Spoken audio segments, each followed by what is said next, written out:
Assalamualaikum warahmatullahi wabarakatuh. Ketemu lagi dengan saya. Ini tak kalah pentingnya.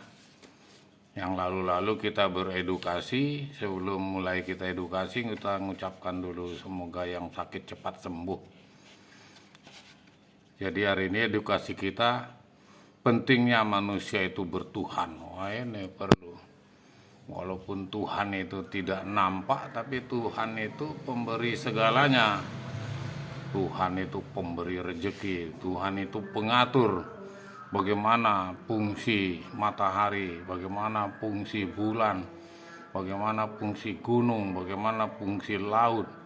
Bayangilah laut itu, ikan itu di laut, dia tidak asin ya kalau nggak dikasih garam. Padahal laut itu sendiri kalau kita rasa asin ya. Inilah bagaimana yang sudah kita mengakui adanya Tuhan atau sudah beragama. Jadi kita katakanlah pentingnya manusia bertuhan ini untuk beragama.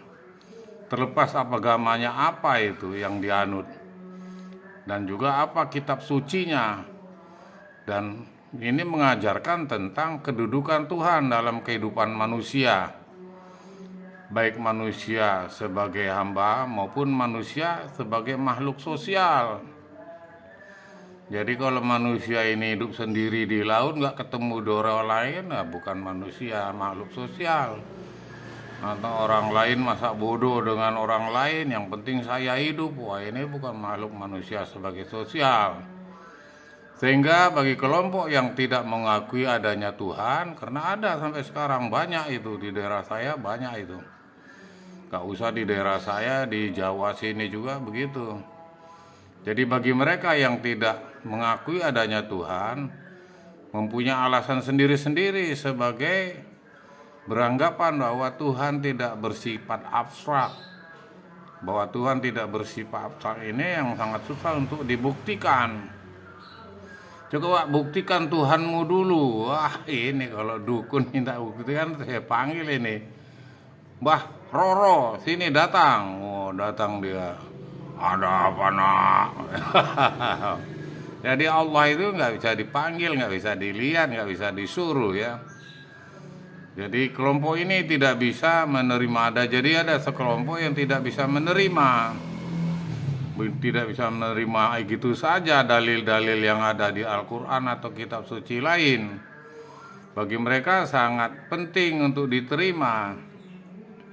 Yang akhirnya mereka membatasi bahwa kehidupan di setiap waktu bersilih berganti, yaitu itu suatu evolusi. Hanya udah begitu ketetapannya menurut dia yang tidak percaya Tuhan ya. Jadi sudah suatu evolusi kehidupan. Oh, kalau sudah malam ya nanti siang. Nggak tahu dia. Ada satu negara malam itu lebih panjang, siang itu cuma 2 jam, 3 jam. Ada juga malam itu lebih dari 16 jam. Wah, kan repot ya. Bisa saja siangnya dia lama, bisa saja dia malamnya lama. Nah inilah, dari kelompok perlunya kita percaya adanya Tuhan. Jadi harus dipercayai. Sebagai kelompok atau orang-orang yang tidak percaya Tuhan adalah bentuk janji-janji Tuhan. Jadi tentang surga dan neraka mereka nggak percaya ada lagi dunia sesudah hidup ini. Jadi kalau dia jelek di dunia ini nanti dia jadi ular, jadi harimau. Kalau dia baik di dunia ini nanti anak turunannya akan baik, pindah ke anak turunannya. Begitu kepercayaannya dia. Sehingga dari segala amal soleh maupun kebaikan mereka menolak tentang janji-janji yang abstrak. Bagaimana berbuat baik. Jadi mereka larut dalam proses yang konkret yang sudah ada ya. Ya memang sudah hatinya hidayah ya. Agama itu dapat itu hidayah. Jadi dia tidak ridho meninggalkan agamanya, pindah ke agama yang lain, ya ini berbeda. Bagaimana berbuat baik melalui proses konkret dan berdampak pada keadaan ketika kita ingin berbuat baik, lalu melakukan kebaikan. Makanya terlihat adanya 3 unsur. Jadi ada pemberi kebaikan, ada penerima kebaikan, dan ada yang bentuk kebaikan. Ada yang menganut itu. Sehingga cara begini untuk diterima daripada kelompok tersebut, atau dia menerima dogma-dogma ya agama yang sangat susah diterima akal. Dia tidak bisa. Jadi akal yang diterima akal, pakailah akal.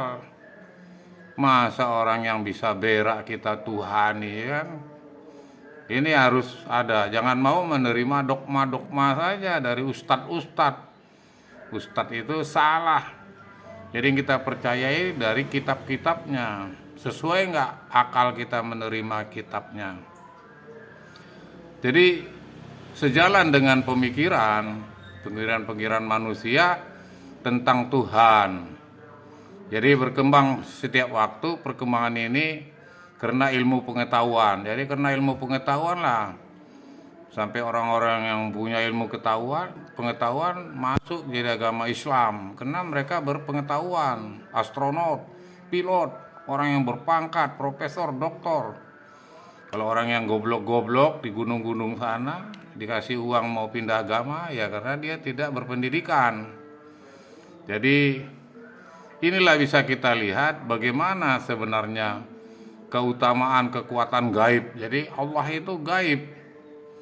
Bagaimana untuk bisa mereka itu lebih percaya kepada roh-roh yang telah meninggal. Wah, ini Tuhan dia. Sehingga mempunyai hubungan aktif, yaitu yang dia percayai. Wah, repot ini. Oleh sebab itu ada juga yang mempercayai politisme. Di politisme adanya keberagaman, kekuatan dunia disebabkan keberagaman keinginan manusia itu sendiri. Jadi biar dia partai politik tidak percaya, dia lebih percaya dengan keberagaman. Jadi keinginan duka cita dengan cita-cita. Manusia mempunyai persoalan kompleks. Jadi manusia ini dianggapnya mempunyai persoalan kompleks menurut politisme. Mereka berkebutuhan kehadiran gaib. Jadi dia menerima roh-roh halus itu dia percaya untuk membantu menyelesaikan persoalannya. Jadi dia mau kawin anaknya, pergi dulu ke tempat yang bisa baca roh-roh. Gimana ini?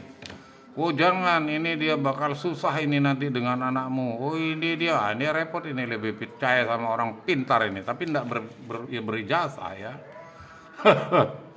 Ada juga yang henotisme. Jadi henotisme ini dia seleksi alamiah tentang peran dari dewa-dewa dalam kehidupan. Jadi di zaman dari dulu sampai sekarang ada ini. Sehingga dia masyarakat atau kelompok tertentu adanya kesadaran bahwa sangat sulit menerima. Jadi kalau kita lihat ya dari agama lain bisa kita lihat. Jadi dia banyak dewa-dewa. Ada dewa matahari. Wah, ini dewa matahari padahal si matahari namanya ya rupanya anak perempuan. Wah, repot ini. Si matahari itu cantik katanya. Bukan matahari itu, kalau kita dekat dengan matahari itu ya gosong lah. Ada juga yang monoteisme. Kalau tadi itu henotisme, ada politisme.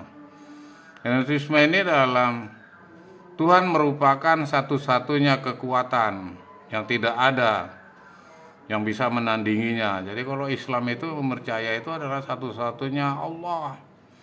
Qul huwallahu ahad, Allahus samad. Wah, dia tidak beranak, tidak ada yang menyerupainya, tidak diperanakan. Wah, ini apa yang diinginkan oleh para penyembahnya itu melahirkan suatu agama tertentu. Jadi konsep agama-agama itu dalam pandangan Islam. Jadi Islam menganut kepada satu Tuhan. Sang pencipta matahari, dialah sang pencipta bulan. Dia yang ngatur bergerakan siang dan malam. Oleh sebab itu ada yang disebut dengan konsep-konsep ketentuan dalam Islam, karena kita tadi termasuk mempercayai adanya monoteisme, hanya satu Tuhan itu. Al-Quran dan hadis menerangkan eksistensi Tuhan. Jadi Quran surat Al-Ikhlas, jadi yang saya sebutkan tadi, kul huwallahu ahad, Allahu somad, lam yalid wa lam yulad. Wah, cucu saya malah ngerti dia pakai kol-kolah. Katakanlah dialah Allah yang Maha Esa. Allah adalah sesuatu Tuhan, tempat kita bergantung kepadanya dan tidak ada seorang pun yang serupa dengannya. Ini menurut Islam. Dalam perkembangan ilmu teologi Islam lahir beberapa aliran tentang konsep Tuhan. Jadi ada yang pemahaman karena ilmu berkaitan dengan ayat-ayat Al-Quran dan hadis-hadis Nabi. Jadi aliran apa yang disebut dengan aliran Mu'tazilah, yaitu yang rasionalis, mengerti dia dosa besar. Jadi dia tidak mengatakan kafir dan tidak mukmin. Ia berada antara posisi mukmin dan kafir. Jadi mazilah inilah yang termasuk di dalam aliran apa yang disebut aliran Mu'tazilah. Ada juga aliran Qadariyah. Manusia tidak punya kemampuan untuk menentukan nasibnya sendiri. Jadi jangan ditengok retak tangannya ya. Jangan dilihat karena matanya biru, uangnya tebal. Ada juga aliran Asy'ariyah, yaitu antara Qadariyah dan Jabariyah. Itulah pentingnya. Ini azan sudah mengumandang, saya mau persiapan salat zuhur.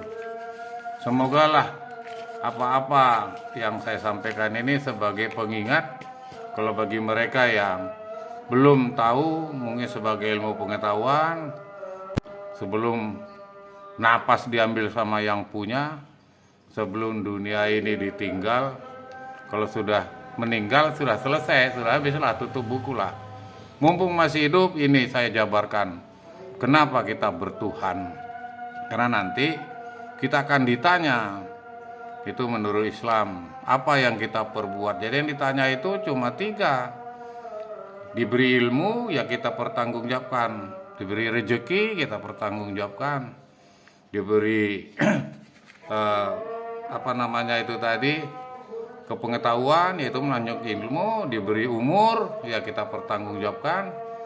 Nanti di akhirat kita ditanya. Rezeki yang diberi, ya kita pertanggungjawabkan. Kamu diberi rezeki, kenapa rezeki disalahgunakan? Kamu ilmu pengetahuanmu kenapa tidak disampaikan? Untuk itulah melalui media sosial saya sampaikan melalui HP ini untuk bisa dipedomani apa-apa yang dapat saya berikan pada teman-teman. Semoga menjadikan pedoman, semoga menjadikan ingatan, mengingatkan, dan bukan menjadi perdebatan. Terima kasih, semoga kita dapat melaksanakannya dan kita menjadi orang-orang yang beruntung. Kita bukan menjadi manusia yang merugi. Kita sebagai manusia sosial saling memberi, saling mengingatkan. Wal asri innal insana lafi usri lalladzina amanu. Sebenarnya manusia itu dalam keadaan berugi kecuali orang yang beriman. Nah, ini beriman ini yang harus kita pedomani, harus kita pelajari sehingga kita termasuk orang yang beruntung. Jadi 2 saja itu. Kita dalam keadaan beruntungkah di dunia ini? Apa kita dalam keadaan merugikah di dunia ini? Nanti kita pertanggungjawabkan bahwa memang hari akhirat itu ada, tidak bohong itu. Terima kasih banyak. Assalamualaikum warahmatullahi wabarakatuh.